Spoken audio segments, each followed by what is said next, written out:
Assalamualaikum warahmatullahi wabarakatuh. Saya Tina Agustina, calon guru penggerak angkatan 10 SMA Muhammadiyah Singaparna, Kabupaten Tasikmalaya, Jawa Barat.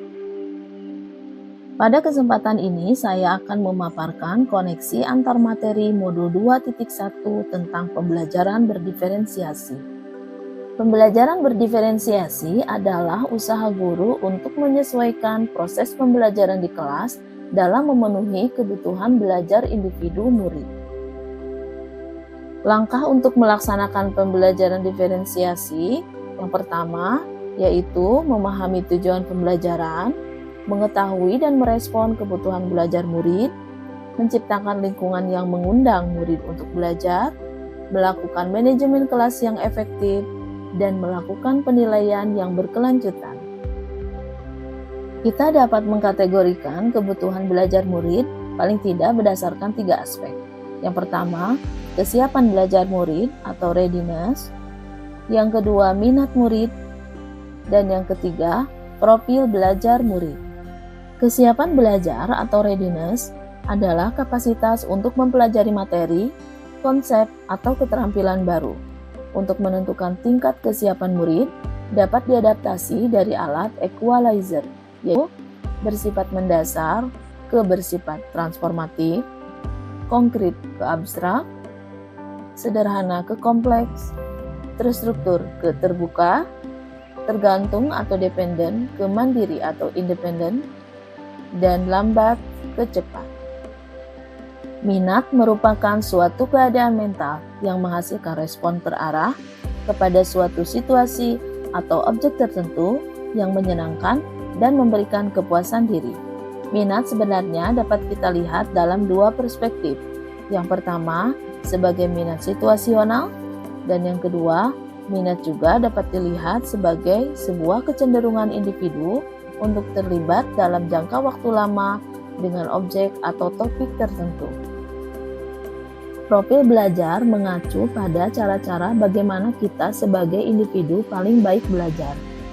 Tujuan dari mengidentifikasi atau memetakan kebutuhan belajar murid berdasarkan profil belajar adalah untuk memberikan kesempatan kepada murid untuk belajar secara natural dan efisien.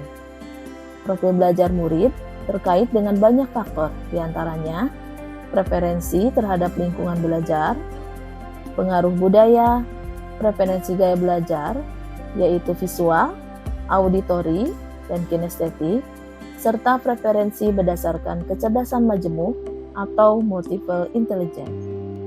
Beberapa contoh cara-cara yang dapat dilakukan guru untuk mengidentifikasi kebutuhan belajar murid, yaitu mengamati perilaku murid, mengidentifikasi pengetahuan awal, membaca rapot murid dari kelas mereka sebelumnya, mereview dan melakukan refleksi terhadap praktik pengajaran untuk mengetahui efektivitas pembelajaran, menggunakan berbagai penilaian diagnostik dan formatif, berbicara dengan guru, murid sebelumnya, mendiskusikan permasalahan dengan murid dan orang tua murid, dan mengamati murid ketika mereka sedang menyelesaikan suatu tugas atau aktivitas.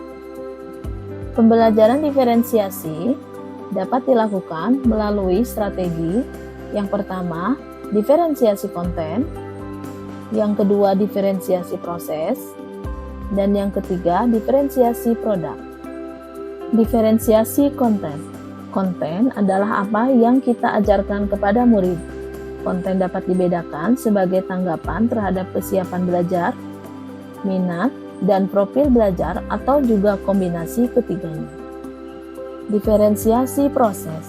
Proses mengacu pada bagaimana murid akan memahami atau memaknai informasi atau materi.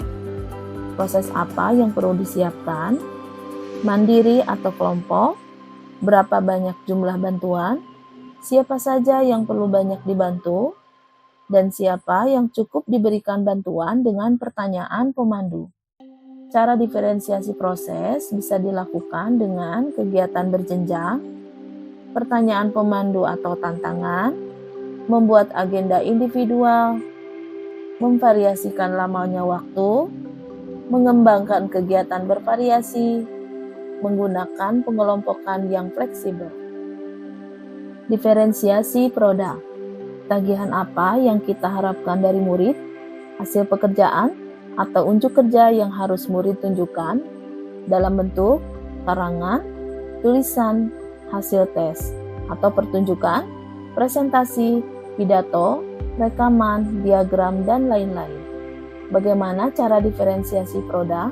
Dengan mempertimbangkan kebutuhan murid, diferensiasi produk meliputi dua hal, yaitu memberikan tantangan dan memberikan murid pilihan bagaimana mengekspresikan pembelajaran yang diinginkan.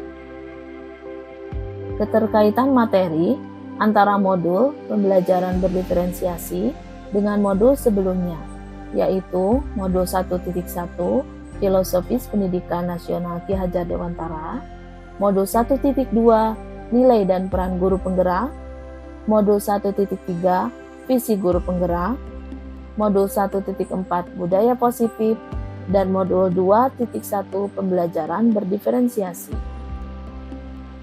Pembelajaran berdiferensiasi adalah salah satu cara pembelajaran untuk memenuhi kebutuhan belajar murid dan menuntun murid berkembang sesuai dengan kodrat alam dan kodrat zaman berdasarkan filosofi Ki Hajar Dewantara.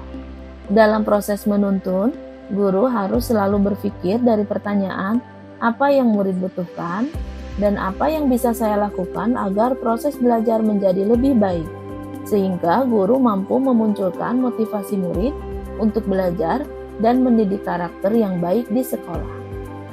Pembelajaran berdiferensiasi dapat menjadi salah satu strategi untuk mewujudkan visi guru penggerak yang berpihak pada murid dengan melalui pendekatan inquiry apresiatif, yaitu pendekatan manajemen perubahan berbasis kekuatan. Penerapan pembelajaran berdiferensiasi dapat membentuk budaya positif di sekolah. Budaya positif tersebut salah satunya disiplin positif, memahami motivasi perilaku manusia, posisi kontrol seorang guru sebagai manajer, memahami kebutuhan dasar manusia, bersama murid menyusun keyakinan kelas, dan menerapkan segitiga restitusi dalam menyelesaikan masalah pada murid. Semua itu diterapkan terintegrasi dalam pembelajaran berdiferensiasi.